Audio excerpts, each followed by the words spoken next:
વચનામૃત ગઢડા પ્રથમ પ્રકરણનું 8મું. ઇન્દ્રિયોની ક્રિયાને ભગવાન અને સંતની સેવામાં રાખ્યાનું.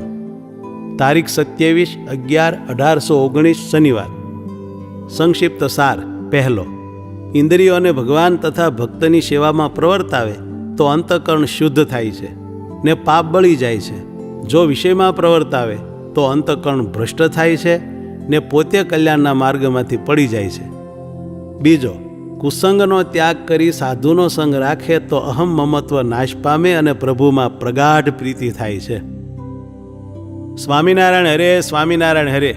સંવત 1876ના માક્ષર સુધી એકાદશીને દિવસ શ્રીજી મહારાજ શ્રી ગઢડા મધ્ય દાદા ખાચરના દરબારમાં વિરાજમાન હતા અને સર્વ શ્વેત વસ્ત્ર ધારણ કર્યા હતા અને પોતાના મુખારવિંદની આગળ સાધુ તથા દેશ દેશના હરિભક્તની સભા ભરાઈને બેઠી હતી.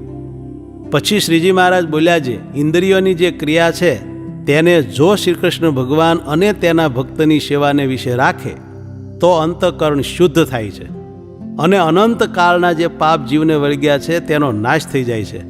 અને જો ઇન્દ્રિયોની વૃત્તિઓને સ્ત્રી આદિકના વિષયમાં પ્રવર્તાવે છે તો એનું અંતઃકરણ ભ્રષ્ટ થાય છે અને કલ્યાણના માર્ગ થકી પડી જાય છે. માટે શાસ્ત્રમાં જે રીતે વિષયને ભોગવવાનું કહ્યું છે તેવી રીતે નિયમમાં રહીને વિષયને ભોગવવા, પણ શાસ્ત્રની મર્યાદાને ઉલ્લંઘન કરીને ભોગવવા નહીં. અને સાધુનો સંગ રાખવો અને કુસંગનો ત્યાગ કરવો.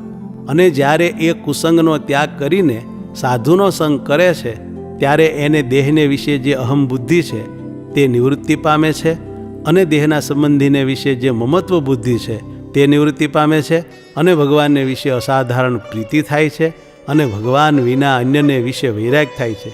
ઇતિ વચનામૃતમ ગઢડા પ્રથમ પ્રકરણનું 8મું થયું.